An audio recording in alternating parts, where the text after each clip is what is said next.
তিন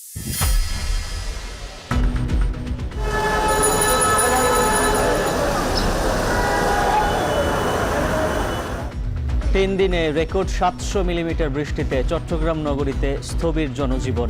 পাহাড় ধসে 2 শিশুর প্রাণহানি। বান্দরবান রাঙামাটিতে আশ্রয় কেন্দ্র ভিড়।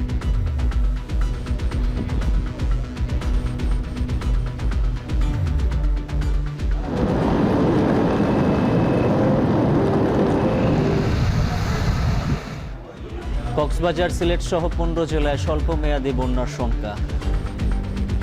চট্টগ্রাম, খাগড়াছড়ি, ফেনী জেলার নিম্নাঞ্চলে স্বল্পমেয়াদী বন্যা পরিস্থিতি সৃষ্টির ঝুঁকি রয়েছে আগামী 3 দিনে। এছাড়া লক্ষ্মীপুর, নোয়াখালীর নিম্নাঞ্চল সাময়িকভাবে প্লাবিত হওয়ার ঝুঁকি রয়েছে। অন্তর্বর্তী সরকারে গুরুত্বপূর্ণ সিদ্ধান্ত নিতেন বিশেষ কয়েকজন উপদেষ্টা। সংশ্লিষ্টতা ছিল না ছাত্র নেতাদের। এখন টিভির বিশেষ সাক্ষাৎকারে নাহিদ ইসলাম এড়িয়ে গেলেন কুশীলবদের নাম।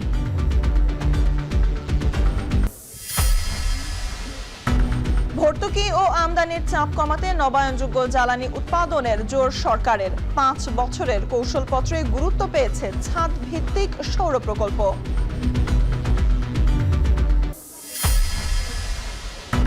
হরমুজে জাহাজে হামলার জেরে ইরানের 80টি লক্ষ্যবস্তুতে যুক্তরাষ্ট্রের আক্রমণ। বাহরাইন, কুয়েতে মার্কিন ঘাঁটিতে পাল্টা হামলা। তেহরানের উত্তেজনায় ফের বাড়ছে তেলের দাম।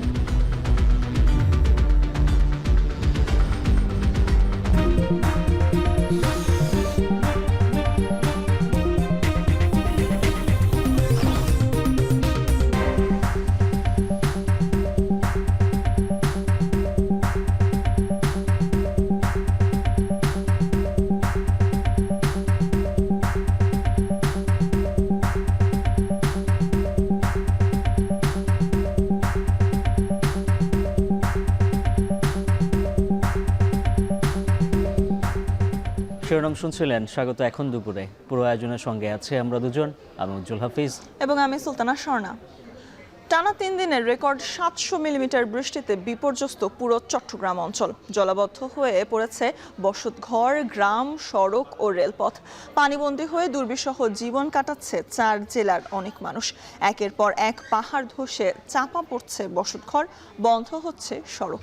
চট্টগ্রামের মেয়রগলি ও জঙ্গল সলিমপুরে পাহাড় ধসে 2 শিশুর মৃত্যু হয়েছে। এছাড়াও রেল লাইনে পানি না নামা পর্যন্ত বন্ধ ঘোষণা করা হয়েছে চট্টগ্রাম কক্সবাজার রুটে ট্রেন চলাচল। ভিড় বাড়ছে পার্বত্য এলাকার আশ্রয় কেন্দ্রগুলোতেও। আবহাওয়া অফিস জানিয়েছে ভারী বৃষ্টিপাত অব্যাহত থাকবে আরো 2 থেকে 3 দিন। হোসেন জিয়াদের প্রতিবেদন।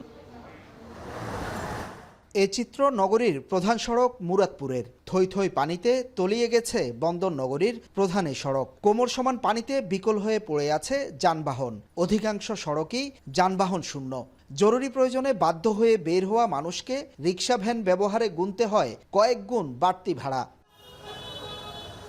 পানি ঢুকে পড়েছে নিচু এলাকার দোকানপাট, বসতঘরে। নষ্ট হচ্ছে আসবাবপত্র, মূল্যবান দলিল, দোকানের পণ্য সামগ্রী। সংকট দেখা দিয়েছে সুপেয় পানি ও খাবারের। অনেকে পানিবন্দী হয়ে কাটিয়েছেন নির্ঘুম রাত। নগরীর বাইরে পানি ঢুকেছে হাটহাজারী, সাতকানিয়া, সীতাকুণ্ড, বাঁশখালীর বেশ কিছু জনপদে।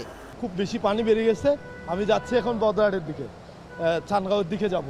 পানির জন্য গাড়ি যায় নাই, আমরা নেমে গেছি। এই ভোগান্তি আজকে নতুন না, যতই উন্নয়ন হোক, যতই কাজ হোক, এটা থাকবি। রোডের অবস্থা বেশি ভয়াবহ। কোমরের উপরে পানি এখন পর্যন্ত। হাঁটো হাঁটো পানি। এখানে 5 টাকার ভাড়া 10 টাকা, 10 টাকা ভাড়া 20 টাকা করে 80 টাকা করে নিচ্ছে। এদিকে পানিতে ডুবে যাওয়ায় চট্টগ্রাম কক্সবাজার রেল রুটে ট্রেন চলাচল বন্ধ ঘোষণা করা হয়। যাত্রা বাতিল করা হয়েছে সব ট্রেনের। এতে ভোগান্তিতে পড়েন যাত্রীরা। সকালে ডুবে যাওয়া রেল লাইন পরিদর্শনে যান রেল প্রতিমন্ত্রী, মেয়র সহ চট্টগ্রামে প্রশাসনের কর্তা ব্যক্তিরা। এ সময় প্রতিমন্ত্রী জানান, বাতিল হওয়া ট্রেনের টিকিটের দাম ফেরত দেয়া হবে। তবে পানি না নামা পর্যন্ত এ রুটে ট্রেন চলাচল বন্ধ থাকবে। গত 2 দিন যাবৎ চট্টগ্রামে একটি প্রাকৃতিক বিপর্যয় চলছে। ইতিহাসের প্রায় 45 বছর ইতিহাসে সর্বোচ্চ বৃষ্টিপাত হয়েছে প্রায় 500 মিলিমিটার উপরে। স্বাভাবিকভাবেই আমাদের রেল লাইনের উপরে যেহেতু 2-3 ফিট কোথাও পানি উঠেছে, হ্যাঁ, তাই আমরা মনে করি যে আপাতত এই বিপর্যয়কালীন সময় বিরূপ আবহাওয়ার কারণে আমরা খণ্ডকালীন সময়ের জন্য আমরা রেল যোগাযোগ চট্টগ্রাম কক্সবাজার বন্ধ রাখছি এবং যাত্রীরা যারা টিকিট কেটেছেন তাদের টিকিটের অর্থ ফেরত দেওয়া হচ্ছে। একটানা বৃষ্টিতে বন্যা ও পাহাড়ি ঢলে পানি বাড়ছে কক্সবাজারের নিচু অঞ্চলে। পানিতে তলিয়েছে চকরিয়া, উখিয়া, টেকনাফের বেশ কিছু গ্রাম। বান্দরবানে বুধবার সকাল 6টা পর্যন্ত 300 মিলিমিটার বৃষ্টিপাত রেকর্ড হয়েছে। বিভিন্ন জায়গায় পাহাড় ধসে চাপা পড়েছে প্রায় 20টি বসতঘর। সাঙ্গু ও মাতামোহরী নদীর পানি বেড়ে প্লাবিত হয়েছে আশেপাশের কয়েকটি পাড়া ও সড়ক। এছাড়া জেলার 220টি আশ্রয়কেন্দ্রে 1000-এরও বেশি মানুষ আশ্রয় নিয়েছে বলে দাবি প্রশাসনের। রাঙ্গামাটিতে সকাল 6টা পর্যন্ত 287 মিলিমিটার বৃষ্টি হয়েছে। কাপ্তাই ও সাজেক সহ কয়েকটি সড়কে পাহাড় ধসে যান চলাচল বন্ধ আছে। দীঘিনালার কবাখালীতে পানি ঢুকে পড়ে প্লাবিত হয়েছে পাহাড়ি পাড়া। বৃষ্টি অব্যাহত থাকায় আশ্রয় কেন্দ্রে ভিড় বাড়ছে মানুষের। বৈরী আবহাওয়ায় সাগর উত্তাল থাকায় চট্টগ্রাম বন্দরে লাইটার জাহাজ চলাচল ও পণ্য খালাস দ্বিতীয় দিনের মতো বন্ধ আছে। আরও একদিন এ অঞ্চলে ভারী বৃষ্টির শঙ্কার কথা জানিয়েছে আবহাওয়া অফিস। ভারী বৃষ্টির কারণে বাতিল করা হয়েছে চট্টগ্রাম বোর্ডের সব জেলার এসএসসি, আলিম ও সমমানের পরীক্ষা। এছাড়া চট্টগ্রাম বিশ্ববিদ্যালয় সহ বিভিন্ন শিক্ষা প্রতিষ্ঠানও বন্ধ রাখা হয়েছে। হোসাইন জিয়াদ, এখন চট্টগ্রাম। চট্টগ্রামের মেয়রগলিতে পাহাড় ধসের ঘটনা ঘটেছে আর কক্সবাজারে স্বল্পমেয়াদী বন্যার শঙ্কা দেখা দিয়েছে। বিস্তারিত জানাতে কক্সবাজার থেকে যুক্ত আছেন মোহাম্মদ মোরশেদ। মোরশেদ, জানাবেন কক্সবাজারে এখন পর্যন্ত কত মিলিমিটার বৃষ্টিপাত হয়েছে আর নতুন করে কোনো সড়ক বা এলাকা প্লাবিত হয়েছে কিনা, পর্যটকদের জন্য কি সতর্কবার্তা রয়েছে? উজ্জ্বল হাফিজ, গত 24 ঘন্টায় কক্সবাজারে প্রায় 95 মিলিমিটার বৃষ্টিপাত রেকর্ড করা হয়েছে। এই মুহূর্তে সমুদ্র খুবই উত্তাল।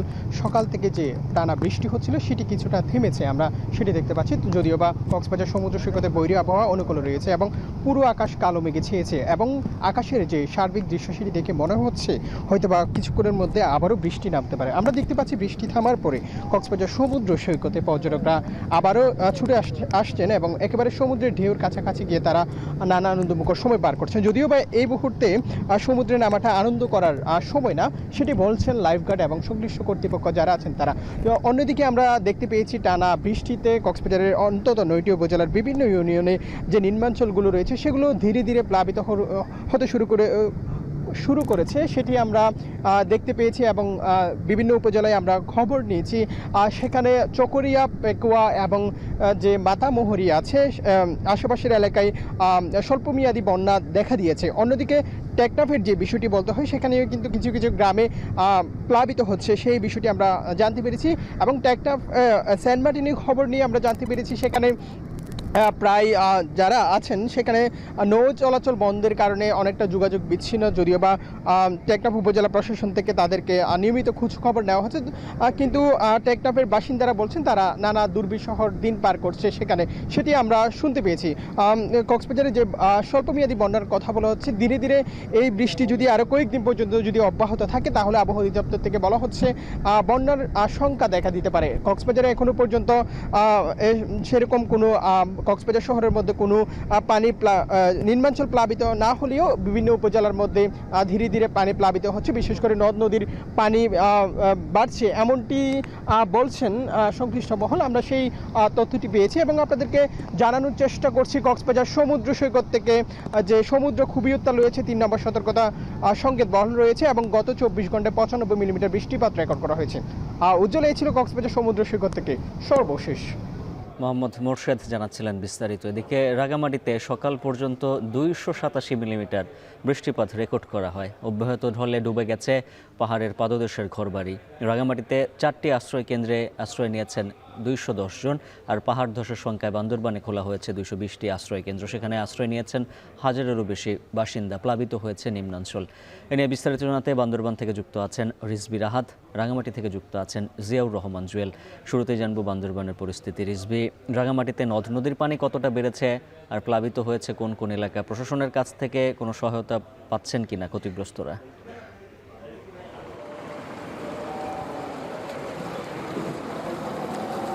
টানা 4র্থ দিনের মতো ভারী বৃষ্টিপাতের কারণে কিন্তু বান্দরবান শহরের নিম্নাঞ্চলগুলো প্লাবিত হয়েছে। বিশেষ করে আর্মিপাড়া, শেরেবাংলানগর, ইসলামপুর, হাফেজগুনা এলাকায় কিন্তু নিম্নাঞ্চলগুলো প্লাবিত হয়েছে। প্রশাসনের পক্ষ থেকে আমাদেরকে জানানো হয়েছে এখন পর্যন্ত 220টি আশ্রয় কেন্দ্র প্রস্তুত রাখা হয়েছে। সেখানে প্রায় হাজারো খানিক মানুষ কিন্তু সেই আশ্রয় কেন্দ্রগুলো আশ্রয় নিয়েছে বলে আমরা জানতে পেরেছি।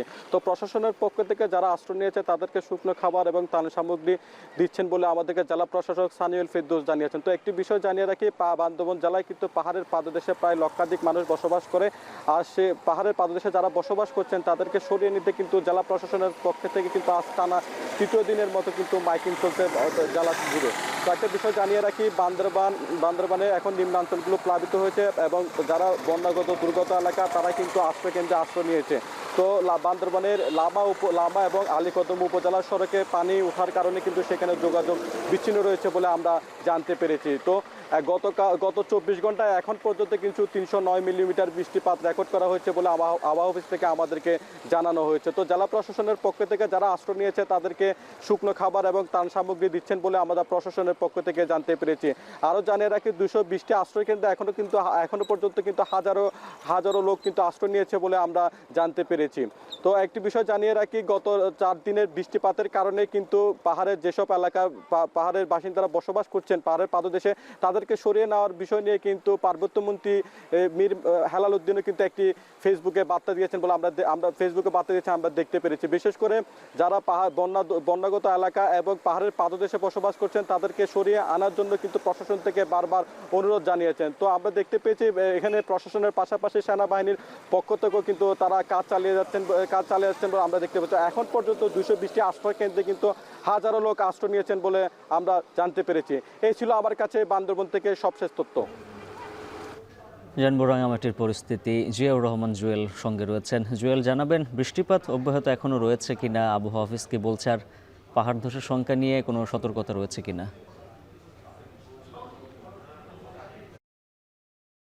হাফিজ, আপনি জানেন যে গত শনিবার বিকাল থেকে মূলত রাঙ্গামাটিতে বৃষ্টিপাত শুরু হয়েছে। এর মধ্যে সবচেয়ে বেশি বৃষ্টিপাত হচ্ছে গতকাল, যার রেকর্ড হচ্ছে সকাল 6টা থেকে সন্ধ্যা 6টা পর্যন্ত 210 মিলিমিটার এবং আজকে সকাল 6টা পর্যন্ত গত 24 ঘন্টায় সেখানে আসলে 287 মিলিমিটার বৃষ্টিপাতের রেকর্ড তারা করেছেন। এই যে বৃষ্টির কারণে রাঙ্গামাটি জেলা প্রশাসন এবং আরো যে 9টি উপজেলা রয়েছে সেই উপজেলা প্রশাসন থেকে ব্যাপকভাবে মাইকিং করা হয়েছে। যারা পাহাড়ের পাদদেশে ঝুঁকিপূর্ণভাবে বসবাস করছেন তারা যেন নিরাপদ আশ্রয় কেন্দ্রে অবস্থান নেন। বিশেষ করে রাঙ্গামাটি পৌর এলাকার 9টি ওয়ার্ডে সেখানে 11টি আশ্রয় কেন্দ্র খোলা হয়েছে। একই সঙ্গে আরো যে উপজেলাগুলো রয়েছে সেখানে আরো 33টি, সব মিলে 44টি আশ্রয় কেন্দ্র প্রস্তুত রাখা হয়েছে। এর মধ্যে রাঙ্গামাটি সদর, কাপ্তাই আর কাউখালী 4টি আশ্রয় কেন্দ্রে 210 জন মানুষের গতকাল রাতে উঠেছেন। এই যে প্রস্তুতি সে জায়গায় হচ্ছে ত্রাণ যেমন রয়েছে, একই সঙ্গে সেখানে আসলে পর্যাপ্ত তারা কুইক রেসপন্স টিমের যারা সদস্য রয়েছে তাদেরকে প্রস্তুত রাখা হয়েছে, যেখানে সেনাবাহিনী, আনসার, ফায়ার সার্ভিস এবং যে স্বেচ্ছাসেবক বাহিনী রয়েছে, বিশেষ করে রোভার স্কাউট এবং রেড ক্রিসেন্ট, সব মিলিয়ে যে একটি বাহিনী প্রস্তুত করা হয়েছে যে কোনো মুহূর্তে তারা যেন সাড়া দিতে পারে। বলে রাখি, এমন পরিস্থিতিতে মানুষের জীবন একেবারে আটকে গেছে। এই বৃষ্টি বাদলে কেউ বের হতে পারছে না বাড়িঘর থেকে, যার কারণে মানুষের একেবারে জনজীবন বিপর্যস্ত বলা যায়।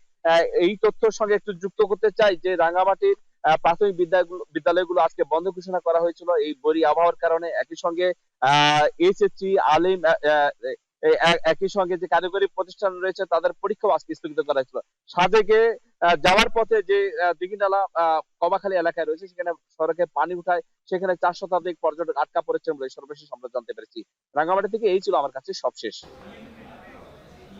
রাঙ্গামাটি, বান্দরবান এবং কক্সবাজার থেকে সার্বিক পরিস্থিতি জানাচ্ছিলেন সহকর্মীরা। এ পর্যায়ে থাকছে দেশের অন্যান্য জায়গার খবর। এদিকে টানা 2 দিন ধরে উপকূল জুড়ে টানা বৃষ্টি, উত্তাল সাগর, অতি জোয়ারে জনজীবন বিপর্যস্ত। পটুয়াখালীর ট্রলার ডুবিতে নিখোঁজ 5 জনকে এখনও উদ্ধার করা যায়নি। নতুন করে বরগুনায় মাছ ধরা ট্রলার ডুবে নিখোঁজ হয়েছেন 2 জেলে। বিরূপ আবহাওয়ায় নোয়াখালীতে হাতিয়ার সাথে সব ধরনের নৌযানযোগ বন্ধ রয়েছে। নদী ভাঙন ও ভারী বৃষ্টিতে বেড়েছে দুর্যোগ। বন্যা পূর্বাভাস কেন্দ্র বলছে সিলেট সহ দেশের 15 জেলায় স্বল্পমেয়াদী বন্যার শঙ্কা রয়েছে। সহকর্মীদের পাঠানো তথ্য ও ছবিতে থাকছে বিস্তারিত। বৈরী আবহাওয়ায় উত্তাল হয়ে উঠেছে বঙ্গোপসাগর। বরগুনার তালতলী থেকে প্রায় 60 কিলোমিটার দক্ষিণে গভীর সাগরে ডুবে গেছে FB মহিমা নামের একটি মাছ ধরা ট্রলার। 13 জন জেলেকে নিয়ে মাছ ধরতে যাওয়া ট্রলারটি ঢেউয়ের আঘাতে ডুবে গেলে অন্য ট্রলারের সহায়তায় 11 জনকে উদ্ধার করা হয়। তবে এখনও ট্রলার সহ নিখোঁজ রয়েছেন 2 জেলে। কোস্টগার্ড ও ট্রলার মালিক সমিতি তাদের উদ্ধারে অভিযান চালাচ্ছে। পটুয়াখালী সহ উপকূলীয় জেলাগুলোতেও নিম্নচাপের প্রভাব রয়ে গেছে। সাগর ও নদ নদী কিছুটা উত্তাল থাকায় গুঁড়ি গুঁড়ি বৃষ্টির মধ্যে নিরাপদ আশ্রয়ে রাখা হয়েছে হাজারো মাছ ধরা ট্রলার। সমুদ্রে যেতে না পেরে কর্মহীন সময় কাটাচ্ছেন জেলে ও শ্রমজীবী মানুষ। দীর্ঘ কয়েকদিনের এই পরিস্থিতিতে তারা পড়েছেন অর্থনৈতিক সংকটে। আমাদের কাজ বাস বন্ধ হয়ে রয়েছে, প্রায় 8-10 দিন আমরা বসে রয়েছি।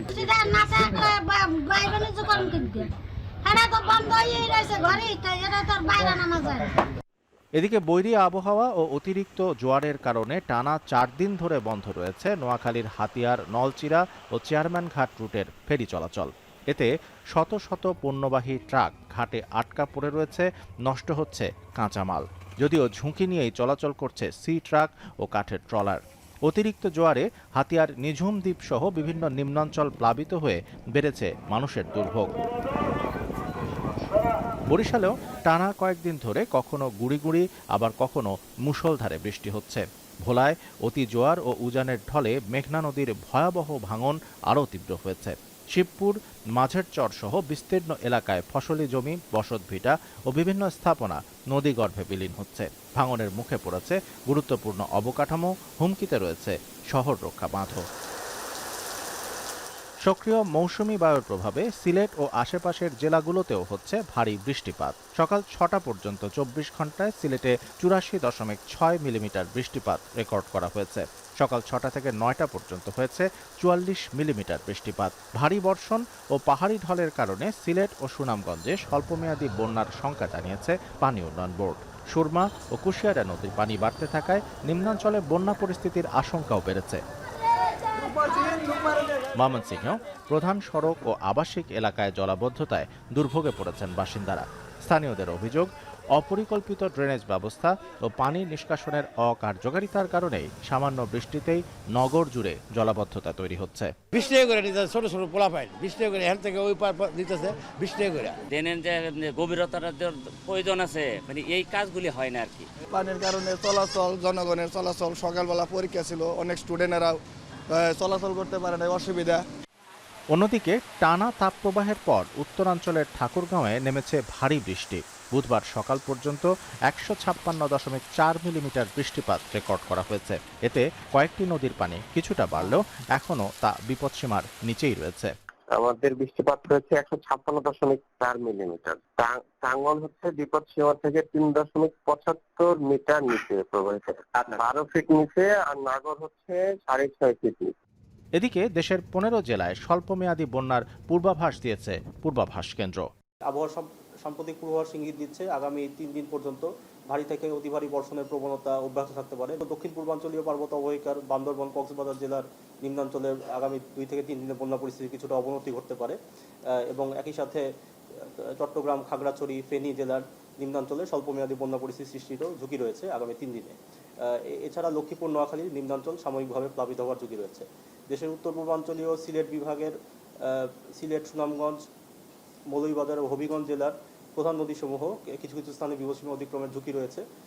মেঘালয়ের চেরাপুঞ্জিতে অতি ভারী বৃষ্টি না কমলে সিলেটের 4 জেলায় বন্যা কবলিত হওয়ার আশঙ্কা রয়েছে। শামসুল আরেফিন, এখন। অনেক দেশের তুলনায় অভ্যুত্থান পরবর্তী সময়ে ভালো অবস্থানে আছে বাংলাদেশ। জগন্নাথ বিশ্ববিদ্যালয়ের ফিল্ম অ্যান্ড টেলিভিশন বিভাগে আয়োজিত মননে জুলাই শীর্ষক এক অনুষ্ঠানে কথা বলেন তথ্য উপদেষ্টা ডাক্তার জায়দুর রহমান। এছাড়াও গণতান্ত্রিক ধারা অব্যাহত রাখতে পরবর্তী নির্বাচন যেন সুষ্ঠু হয় সেই লক্ষ্যে সরকার কাজ করছে বলেও জানান উপদেষ্টা। এই বাংলাদেশকে আমরা, এই জুলাইকে আমরা কাউকে নষ্ট হতে দিব না, কাউকে এই জুলাইকে আসলে জুলাই সম্পর্কে যদি কেউ মানে অতটুকু স্পর্ধা দেখায় সেটাকে আমরা কোনোভাবেই অ্যাকসেপ্ট করব না এবং আমরা বাংলাদেশের সবাই একত্রিত থাকবো। যে সবার আগে বাংলাদেশ বলি, এটা বিএনপি স্লোগান বলে এটাকে ডিসকার্ড করার দরকার নেই। কিন্তু আপনি যদি চিন্তা করেন, আসলে আমরা এমন একটা দেশ চেয়েছিলাম হাসিনার সময় যে সবার আগে বাংলাদেশ, হাসিনার সময় সবার আগে অন্য কোনো দেশ ছিল, তাই না? কিন্তু আমরা বলছি সবার আগে বাংলাদেশ, আমরা যে কোনো রাজনৈতিক মতাদর্শের মানুষ এইভাবে ভাবতে পারি। অন্তর্বর্তী সরকারের গুরুত্বপূর্ণ সিদ্ধান্ত নেওয়ার ক্ষেত্রে প্রভাবক ছিল সরকারের ভেতরের ছোট একটি অংশ। তবে কথিত এই কিচেন ক্যাবিনেটের অংশ ছিল না উপদেষ্টা পরিষদে থাকা ছাত্র নেতৃবৃন্দ।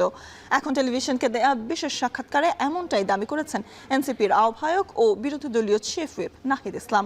অন্তর্বর্তী সরকারের জুলাইয়ের আকাঙ্ক্ষা বাস্তবায়নে ব্যর্থতার দায় ফ্যাসিবাদ বিরোধী রাজনৈতিক দল এবং সরকারের ভেতরেই কয়েকজনের ওপর চাপিয়েছেন তিনি। হোসেন জাহিদের প্রতিবেদন। ন্যায় বিচার প্রতিষ্ঠার জন্য আমরা এক দফার সিদ্ধান্তে উপনীত হয়েছি। 24 জুলাইয়ের নাহিদ ইসলামের পরিচয় ছিল বৈষম্য বিরোধী ছাত্র আন্দোলনের সমন্বয়ক। পরের জুলাই আসার আগে দায়িত্বে ছিলেন অন্তর্বর্তী সরকারের একাধিক গুরুত্বপূর্ণ মন্ত্রণালয়ের উপদেষ্টার চেয়ারে। আর তৃতীয় বছরের জুলাইয়ে তিনি সংসদের বিরোধী দলের চিফ হুইপ। ছাত্র জনতার অভ্যুত্থান ও অভ্যুত্থান পরবর্তী নানা ঘটনার সম্মুখ সারির এই চরিত্র এখন টেলিভিশনের কাছে তুলে ধরেন প্রাপ্তি ও অপ্রাপ্তির নানা খতিয়ান। আমরা মনে করি আমাদের অনেক সীমাবদ্ধতা বা কিছু জায়গায় ভুল ছিল। অন্তর্বর্তী সরকারের জুলাইয়ের আকাঙ্ক্ষা বাস্তবায়নে পথের কাটা ছিল রাজনৈতিক দলগুলো। নাহিদ ইসলামের ভাষায় সরকারের ভিতরে থেকেই রাজনৈতিক দলগুলোর সাথে আঁতাত করে বাধা দেওয়া হয়েছে সংস্কারে। যাদের সহযোগিতা আমরা চেয়েছিলাম 5ই আগস্টের পরে এবং প্রধান দল হিসেবে যারা এখন রাষ্ট্র ক্ষমতায় আছে, তো তাদের থেকে তো সেই সহযোগিতাটা সেই সময় আসেনি। তো অন্তর্বর্তী সরকারের ভিতরেও আমাদের কাছে এমন কিছু লোক হয়তো ছিল যারা সংস্কারের বিপক্ষেই কাজ করেছে বা যারা নানা রাজনৈতিক শক্তির সাথে আঘাত করে চলেছে। অন্তর্বর্তী সরকারের গুরুত্বপূর্ণ সিদ্ধান্ত নিত সরকারের ভিতর আরেক সরকার। সাম্প্রতিক এমন অভিযোগের জবাবে নাহিদ ইসলাম স্বীকার করে বলেন, সেই অংশে যুক্ত ছিল না ছাত্র নেতারা। না, ডক্টর মোহাম্মদ ইউনূস তিনি বা প্রধান উপদেষ্টা হিসেবে কোনো সিদ্ধান্ত নেওয়ার ক্ষেত্রে যাদেরকে নিয়ে আলোচনা করার প্রয়োজন তাদের সাথে হয়তো আলোচনা করতেন। রাজনৈতিক সিদ্ধান্তগুলোর ক্ষেত্রে হয়তো তিনি স্পেসিফিক কয়েকজনকে নিয়ে আলোচনা করতেন। এটাকে এখন হয়তো কিচেন ক্যাবিনেট বলা হচ্ছে। প্রথমত আমরা সেটার পার্ট ছিলাম না। তবে সরকারের কয়েকজন উপদেষ্টা নিজেদের দপ্তরের ব্যর্থতার দায় এড়ানোর জন্যই কিচেন ক্যাবিনেটের নামে অভিযোগ সামনে আনছেন। পাল্টা অভিযোগ নাহিদ ইসলামের। তার প্রশ্ন, কাজের সুযোগ বঞ্চিত এসব উপদেষ্টারা কেন সে সময় পদত্যাগ করেনি? অনেকের ইন্টারেস্ট কনফ্লিক্ট হয়েছে, অনেকে এখন এসে যারা বড় বড় কথা বলে, তাই মনে করি তাদের সেই সময় মুখ খোলা উচিত ছিল। তারা যদি কোনো কাজ করতে না পারে বা তাদের সেই সময় রিজাইন করা উচিত ছিল। এখন দায় না নেওয়ার জন্য মানে অন্তর্বর্তী সরকার এখান থেকে দায়টা দেওয়া হচ্ছে কিচেন ক্যাবিনেট, এখান থেকে দায়টা দেওয়া হয় ডক্টর মোহাম্মদ ইউনূস, কখনো দায় দেওয়া হয় ছাত্র নেতৃত্বদের। এইটা হচ্ছে বল পাসিং হচ্ছে। তবে সরকারের প্রভাব বিস্তারকারী সেই কুশীলব কারা, এমন প্রশ্নের উত্তর এড়িয়ে যান নাহিদ ইসলাম। সেটা তো আমরা ছিলাম না, যেহেতু আমি তো আর জানি না। হোসেন জাহিদ, এখন, ঢাকা। বিশ্বকাপের শেষ 16-এ আর্জেন্টিনার কাছে 3-2 গোলে হারের পর রেফারিং ইস্যুতে ফিফার কাছে আনুষ্ঠানিক অভিযোগ দিয়েছে মিশর ফুটবল অ্যাসোসিয়েশন। ম্যাচে রেফারি নেওয়া বিভিন্ন সিদ্ধান্তের বিষয়ে আনুষ্ঠানিক তদন্তের দাবি জানিয়েছে দেশটির ফুটবল অ্যাসোসিয়েশনের সভাপতি হানি আবু রিদা। আটালান্টায় শেষ 16-র ম্যাচটির পর মিশরের কোচ হোসেম হাসান প্রকাশ্যে রেফারিং নিয়ে প্রশ্ন তোলেন। সংবাদ সম্মেলনে তিনি অভিযোগ করেন, ম্যাচের ফল আগেই ঠিক করা ছিল এবং আর্জেন্টিনার পক্ষ থেকে ফরাসি রেফারির ওপর চাপ সৃষ্টি করা হয়েছিল। এদিকে মিশর ফুটবল অ্যাসোসিয়েশনের সভাপতি হানি আবু রিদা রেফারি ফ্রান্সোয়া নেতেস্কিয়ে এবং তার সহকারীদের টুর্নামেন্টের বাকি ম্যাচগুলোতে দায়িত্ব না দেওয়ারও দাবি করেছেন। তার মতে রেফারিদের ভুল সিদ্ধান্তই ম্যাচের ফল নির্ধারণে বড় ভূমিকা রেখেছে। তবে মিশরের এই আবেদনের বিষয়ে ফিফা এখন পর্যন্ত কোনো বক্তব্য জানায়নি।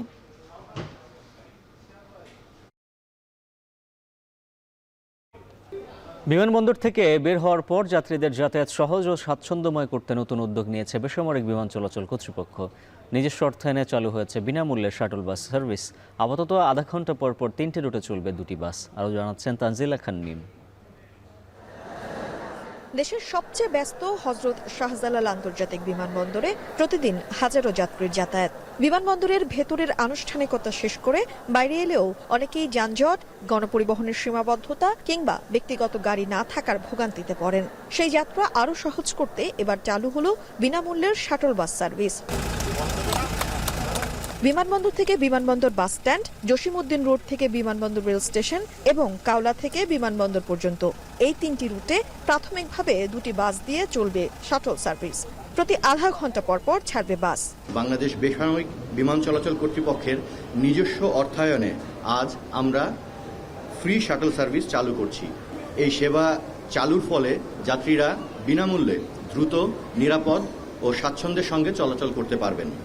বিশেষ করে প্রবীণ নাগরিক, নারী, শিশু এবং শারীরিকভাবে অসুবিধাপ্রাপ্ত ব্যক্তি এবং ভারী লাগেজ বহনকারী সম্মানিত যাত্রীদের জন্য এই উদ্যোগ অত্যন্ত সহায়ক হবে। এই সেবার মাধ্যমে বিশেষ করে বিদেশগামী ও প্রবাসী যাত্রীদের টার্মিনালে যাতায়াত আরও সহজ হবে। একই সঙ্গে ব্যক্তিগত গাড়ির চাপ কমিয়ে বিমানবন্দর এলাকার যানজটও কিছুটা কমানো সম্ভব হবে। তবে কেউ যদি বাড়তি অর্থ দাবি করে হটলাইন নাম্বারে অভিযোগের অনুরোধ জানান এই কর্মকর্তা। এই ব্যবস্থাপনাটা সম্পূর্ণ ফ্রি। এখানে যদি কেউ কোনো বকশিস বা কোনো অর্থ দাবি করে অবশ্যই আমাদের নলেজে আনবেন, আমরা যথাযথ প্রশাসনিক ব্যবস্থা তার কাছে গ্রহণ করব। নতুন এই উদ্যোগকে স্বাগত জানিয়েছেন যাত্রীরাও। তারা বলছেন বিমানবন্দরে যাতায়াতের ক্ষেত্রে এটি সময় ও খরচ উভয় দিক থেকেই স্বস্তি এনে দেবে। এখান থেকে মনে হচ্ছে যে আমার এখন গাড়ি আসে নাই, তো আমি এই বাসে দিয়ে আমি রেল স্টেশন যেতে পারবো, তো আমাদের জন্য এটা উপকার হয়েছে অনেক। যদি বাস কোনো ফ্রি সার্ভিস পায় তাহলে এই স্টেশনগুলোয় যদি তারা প্রতিনিয়ত যাইতে পারে, আমি মনে করি তাদের জন্য অনেক সুবিধা হবে। কোনো ভাড়া লাগবে না, কোনো টাকা লাগবে না, এটা হলে তো আলহামদুলিল্লাহ আমাদের জন্য খুবই ভালো হয়। খুবই একটা সুন্দর একটা উদ্যোগ নিয়েছে। আগামী দিনে যাত্রী চাপ ও সক্ষমতা অনুযায়ী এই শাটল সার্ভিসের পরিধি নিয়ে ভাবা হবে বলে জানায় বিমানবন্দর কর্তৃপক্ষ। তানজিলা খান মিম, এখন, ঢাকা। এবার দেশি বিদেশি অপেক্ষাকৃত ভালো ব্যাংকগুলোর বিরুদ্ধে অর্থ পাচারে জড়িয়ে পড়ার অভিযোগ উঠেছে। পাচারে জড়িতদের শনাক্ত করতে রাষ্ট্রায়ত্ত ব্যাংক সোনালী, অগ্রণী ও জনতা, বেসরকারি খাতের ব্র্যাক ও প্রাইম এবং বিদেশি ব্যাংক HSBC-তে চিরুনি অভিযান শুরু করেছে বাংলাদেশ ব্যাংকের বিশেষ তদন্ত দল। ব্যাংকগুলোর বিরুদ্ধে অভিযোগ, আমদানির বিপরীতে নস্ট্র অ্যাকাউন্টের মাধ্যমে ডলার পরিশোধ করা হলেও গ্রাহকের নামে কোনো ঋণ বা দায় সৃষ্টি করা হয়নি। শুধু তাই নয়, এমন গুরুতর অর্থ পাচারের প্রমাণ ধ্বংস করতে আইটি সিস্টেম থেকে এই সংক্রান্ত গুরুত্বপূর্ণ তথ্য মুছে ফেলারও অভিযোগ উঠেছে এসব ব্যাংকের বিরুদ্ধে। তদন্ত কর্মকর্তাদের প্রাথমিক অনুসন্ধান বলছে, ব্যাংকগুলোর ট্রেজারি ও আইটি বিভাগের কিছু অসাধু কর্মকর্তা এই চক্রের সাথে সরাসরি জড়িত। ট্রেজারি বিভাগে এ ধরনের আর কি পরিমাণ তথ্য মুছে ফেলা হয়েছে এবং এর আড়ালে সংশ্লিষ্ট গ্রাহকরা বিদেশে কি পরিমাণ অর্থ পাচার করেছেন তা উদ্ঘাটনে বিশেষ চিরুনি অভিযান চলছে ব্যাংকগুলোতে। তদন্তের জন্য বাংলাদেশ ব্যাংক থেকে 6টি পৃথক বিশেষ তদন্ত টিম গঠন করা হয়েছে। এর মধ্যে পরিদর্শন বিভাগ ও বাংলাদেশ ব্যাংকের তথ্য প্রযুক্তি বিভাগের কর্মকর্তারাও রয়েছেন।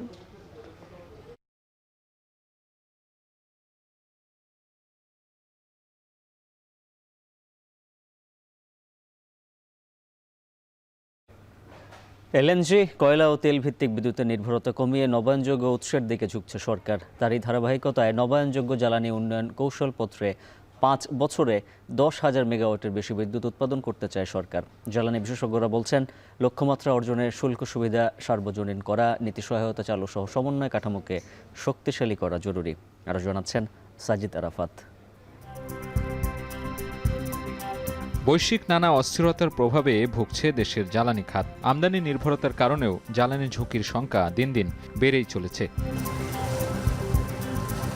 একদিকে বেড়েছে আমদানি ব্যয়, অন্যদিকে অভ্যন্তরীণ উৎপাদন বৃদ্ধি না পাওয়ায় জ্বালানি নিরাপত্তা ঘিরে তৈরি হয়েছে অনিশ্চয়তা। এমন বাস্তবতায় নবায়নযোগ্য জ্বালানিকেই দেখা হচ্ছে আশীর্বাদ হিসেবে।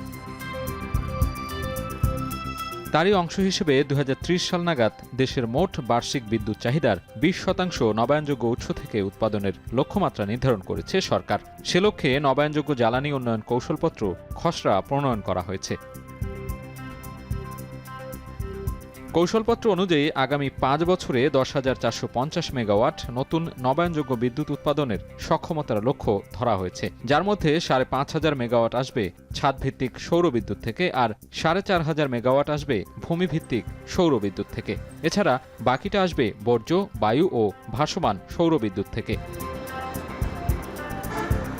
কৌশলপত্রে গুরুত্ব পেয়েছে রুফটপ সোলার খাত। কৃষিভিত্তিক জমির স্বল্পতার কারণে সরকারি বেসরকারি ভবন, শিল্প ও বাণিজ্যিক ভবনের ছাদে সোলার স্থাপন একরকম বাধ্যতামূলক হতে যাচ্ছে।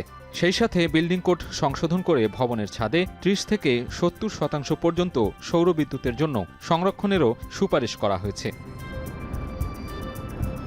বিশেষজ্ঞরা বলছেন, জ্বালানি সার্বভৌমত্ব নিশ্চিতে পাকিস্তান সহ বিশ্বের বিভিন্ন দেশ সংকটকে সম্ভাবনায় রূপ দিয়ে সৌর বিদ্যুতে বিপ্লব ঘটিয়েছে, যা অনুপ্রেরণা হতে পারে বাংলাদেশের জন্যও। তবে তার জন্য সরকারের সক্ষমতা বৃদ্ধির পাশাপাশি সমন্বয় কাঠামোকে শক্তিশালী করার তাগিদ তাদের।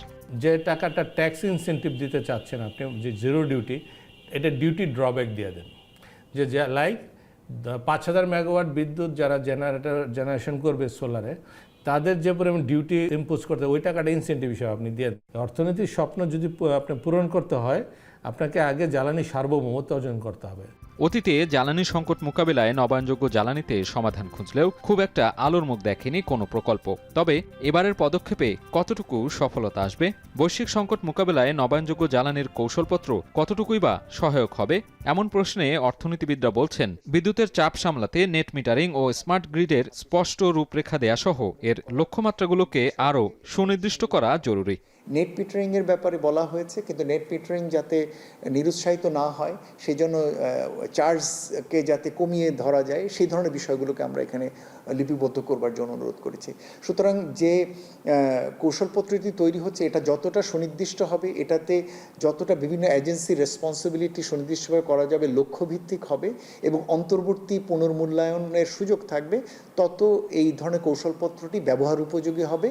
এদিকে নবায়নযোগ্য জ্বালানি অ্যাসোসিয়েশন বলছে, কৌশলপত্র বাস্তবায়নে পরিষেবা সংস্থার তালিকা নির্ধারণ ও শুল্ক সুবিধা সার্বজনীন করতে হবে সরকারকে। এছাড়া অর্থায়ন পদ্ধতি স্পষ্ট করার দাবি খাত সংশ্লিষ্টদের। রেসকো কোম্পানি কে এবং কিভাবে রেসকো কোম্পানির তালিকা নির্ধারণ হবে, সেগুলো এখনো কিন্তু পরিষ্কার নয়। সোলার বলেন, উইন্ড বলেন এবং নবায়নযোগ্য জ্বালানিতে কিন্তু একটা না একটা প্রণোদনা দিয়ে কিন্তু চলে। আমরা সেই প্রণোদনা কিন্তু এখন বাংলাদেশ মানুষ চাচ্ছে না। শুধু যে শুল্কের সুবিধা দিয়েছে সেটা সার্বজনীন করলে কিন্তু তারা সোলার বসাতে চাচ্ছে। 10,000 মেগাওয়াটে যদি একটা কর্মযোগ্য হয়, সেক্ষেত্রে অ্যাক্সেস টু ফাইন্যান্সটা এনশিওর করতে হবে। দেশে মোট বিদ্যুৎ উৎপাদন সক্ষমতার মাত্র 4% নবায়নযোগ্য জ্বালানি, যা বৈশ্বিক সংকট থেকে সুরক্ষা দিতে যথেষ্ট নয়। সৌরবিদ্যুতের ব্যাপক সম্ভাবনা থাকা সত্ত্বেও গ্রিডে যোগ করা গেছে মাত্র 3% মতো। সাজিদ আরাফাত, এখন, ঢাকা। আসন্ন স্থানীয় নির্বাচনে জাতীয় নির্বাচনের অভিজ্ঞতা কাজে লাগাতে চায় নির্বাচন কমিশন। ভোট কেন্দ্র স্থাপন থেকে শুরু করে অন্যান্য প্রস্তুতি চলছে বলে জানিয়েছেন ইসি সানাউল্লাহ। সকালে রাজধানীতে নির্বাচন পর্যবেক্ষণ সংক্রান্ত বিভিন্ন সুপারিশ, সংস্কারের অগ্রাধিকার এবং বাস্তবায়নের বিষয়ে ইসির সাথে বিদেশি বিভিন্ন সংস্থার সংলাপে এসব কথা জানান তিনি। এ সময় ইউএর অবজারভেশন মিশনের 19টি প্রস্তাবনার বিষয়ে তিনি বলেন, পরামর্শগুলোকে গুরুত্ব দিচ্ছে নির্বাচন কমিশন। সামনের দিনগুলোতে ইউর সঙ্গে বিষয়গুলো সমন্বয় করা হবে। এরই মধ্যে স্থানীয় সরকার নির্বাচনের বিধিমালা সংশোধনের কাজ চলছে জানিয়ে ইসি সানাউল্লাহ আরও বলেন, কমিশনের দক্ষতা এবং পর্যবেক্ষকদের প্রস্তাবিত বিষয়গুলো আমলে নিয়ে সামনের দিনগুলোতে ভালো কিছু সম্ভব। এ সময় ইউ রাষ্ট্রদূত মাইকেল মিলার বলেন, বাংলাদেশের নির্বাচন ব্যবস্থায় আগামীতেও সম্পৃক্ত থাকতে চায় ইউরোপীয় ইউনিয়ন। নারী, সংখ্যালঘু ও পিছিয়ে পড়া জনগোষ্ঠীকে কিভাবে আরও বেশি নির্বাচন ব্যবস্থায় সম্পৃক্ত করা যায় তা নিয়ে নির্বাচন কমিশনের সঙ্গে কাজ করার আগ্রহ জানায় ইউ।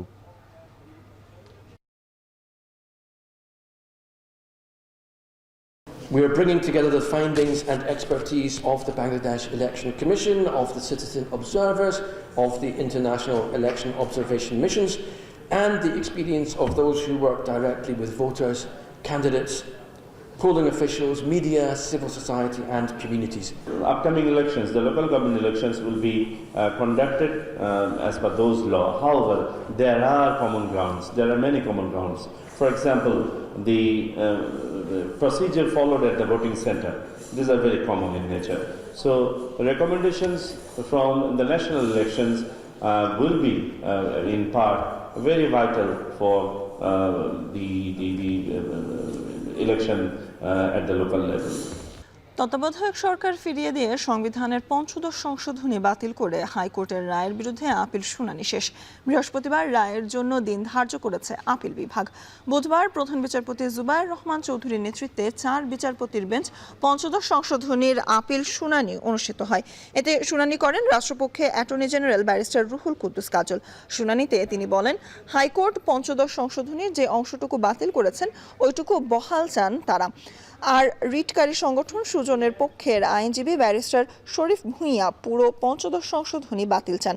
তবে জামায়াতের পক্ষের আইনজীবী শিশির মনির বলেন, সংসদের এখতিয়ারের হস্তক্ষেপ করা আদালতের ঠিক হবে না।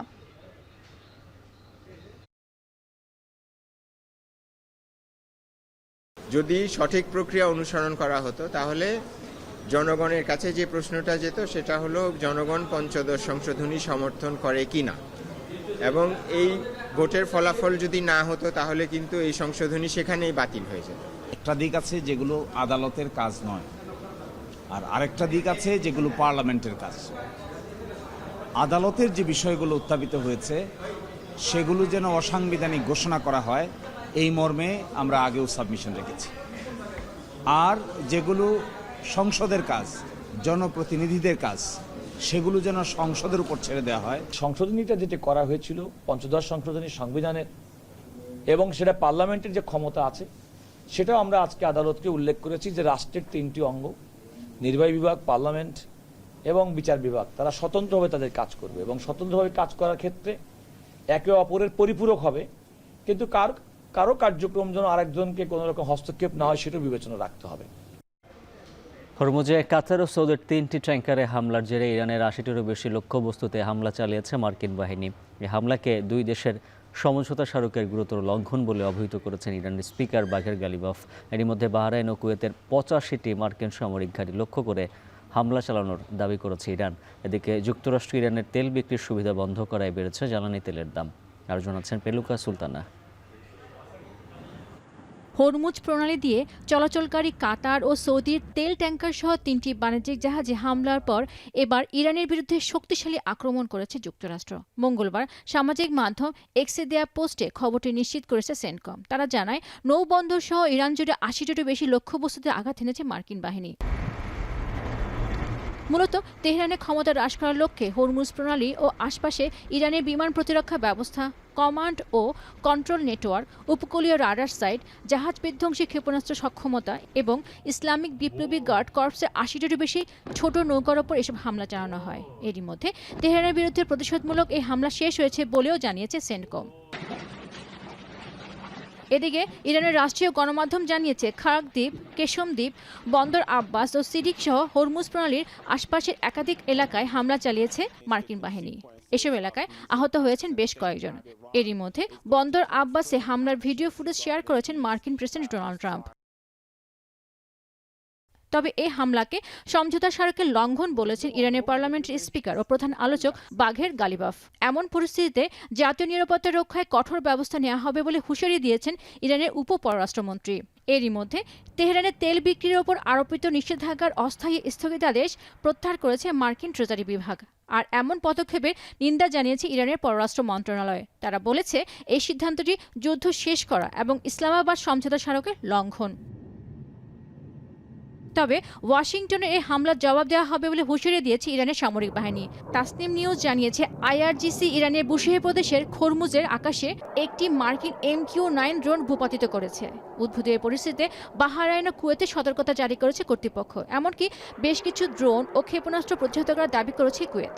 এরই মধ্যে যুক্তরাষ্ট্রের হামলার পাল্টা জবাবে বাহরাইনের কুয়েতে 85টি মার্কিন সামরিক ঘাঁটি লক্ষ্য করে হামলা চালিয়েছে ইরান। পেনুকা সুলতানা, এখন বিশ্ব।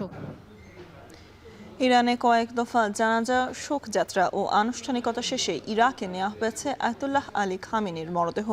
নাজাফ বিমানবন্দরে মরদেহ বহনকারী কফিন আনুষ্ঠানিকভাবে গ্রহণ করেন ইরাকের প্রধানমন্ত্রী। জনসাধারণের শ্রদ্ধার জন্য আয়োজন করা হয়েছে বিশাল শোকযাত্রার। বুধবার সাধারণ ছুটি ঘোষণা করা হয়। নাজাফ থেকে মরদেহ নেওয়া হবে পবিত্র কারবালা নগরীতে। সেখানে জানাজা ও আনুষ্ঠানিকতা শেষে ফের মরদেহ ফিরিয়ে আনা হবে ইরানে। বৃহস্পতিবার পবিত্র মাশহাদ শহরে দাফন করা হবে ইরানের প্রয়াত সর্বোচ্চ নেতা আয়াতুল্লাহ আলী খামেনিকে। বিস্তারিত জানাচ্ছেন তানভীর জনি। স্থানীয় সময় মঙ্গলবার সন্ধ্যায় ইরাকের নাজাফ বিমানবন্দরে অবতরণ করে আয়াতুল্লাহ আলী খামেনিকে বহনকারী বিমান। এ সময় বিমানবন্দরের রানওয়েতেই ভিড় জমান হাজারো মানুষ। শেষবারের মতো শ্রদ্ধা জানাতে কফিনের চারপাশে জড়ো হয়ে কান্নায় ভেঙে পড়েন ইরাকিরা। প্রিয় নেতাকে ফুল হাতে শেষ বিদায় জানাতে আসেন অনেকেই। জনতার ভিড় ঠেলে বিমানবন্দর থেকে মরদেহ বের করতে অনেক সময় লেগে যায়। বিমানবন্দরে মরদেহ আনুষ্ঠানিকভাবে গ্রহণ করেন ইরাকের প্রধানমন্ত্রী আলী আল জাইদি। এ সময় সঙ্গে ছিলেন প্রেসিডেন্ট মাসুদ পেজেশকিয়ান সহ ইরানের শীর্ষ কর্মকর্তারা। বিমানবন্দরে আয়োজিত আনুষ্ঠানিক অভ্যর্থনায় উপস্থিত ছিলেন ইরাকের রাজনৈতিক নেতা থেকে শুরু করে শিয়া ধর্মীয় ব্যক্তিত্বরা। বিমানবন্দর থেকে মরদেহ ইমাম আলীর মাজারে নেওয়া হচ্ছে। বুধবার নাজাফ শহরে আয়োজন করা হয়েছে শোকযাত্রার। এরই মধ্যে দলে দলে উপস্থিত লাখো মানুষ।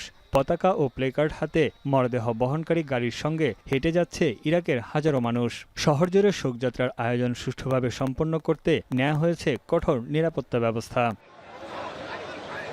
বিপুল সংখ্যক মানুষের সমাগমের কারণে বুধবার একদিনের সাধারণ ছুটি ঘোষণা করেছে ইরাক। প্রিয় নেতা আয়াতুল্লাহ আলী খামেনিকে শেষবারের মতো শ্রদ্ধা জানাতে বিভিন্ন দেশ থেকে ইরাকে এসেছেন অনেকেই। শিয়া ধর্মীয় শিক্ষার কেন্দ্রবিন্দু নাজাফ, যা শিয়াদের কাছে পবিত্র শহর হিসেবে বিবেচিত। নাজাফ থেকে শোকযাত্রার মধ্য দিয়ে মরদেহ নেওয়া হবে পবিত্র কারবালা নগরীতে, যেখানে শায়িত আছেন ইমাম হুসাইন। এখানেই অনুষ্ঠিত হবে খামেনির জানাজা ও সবশেষ আনুষ্ঠানিকতা। কারবালার আনুষ্ঠানিকতা শেষে খামেনির মরদেহ ফের ফিরিয়ে আনা হবে ইরানে। আগামী 9 জুলাই বৃহস্পতিবার ইরানের পবিত্র শহর মাশহাদে ইমাম রেজার পবিত্র মাজার প্রাঙ্গণে দাফন করা হবে তাকে। এই শহরেই জন্মগ্রহণ করেছিলেন সর্বোচ্চ নেতা Ayatollah Ali Khamenei. Tanvir Johnny, এখন বিশ্ব। আর এর মধ্যে দিয়ে শেষ করছে এখন দুপুর। তবে এখন টেলিভিশন দেখতে ভিজিট করুন www.ekhon.tv। ফেসবুকে দেখুন facebook.com/tv.এখন, ইউটিউবে দেখুন youtube.com/c/ekhon tv।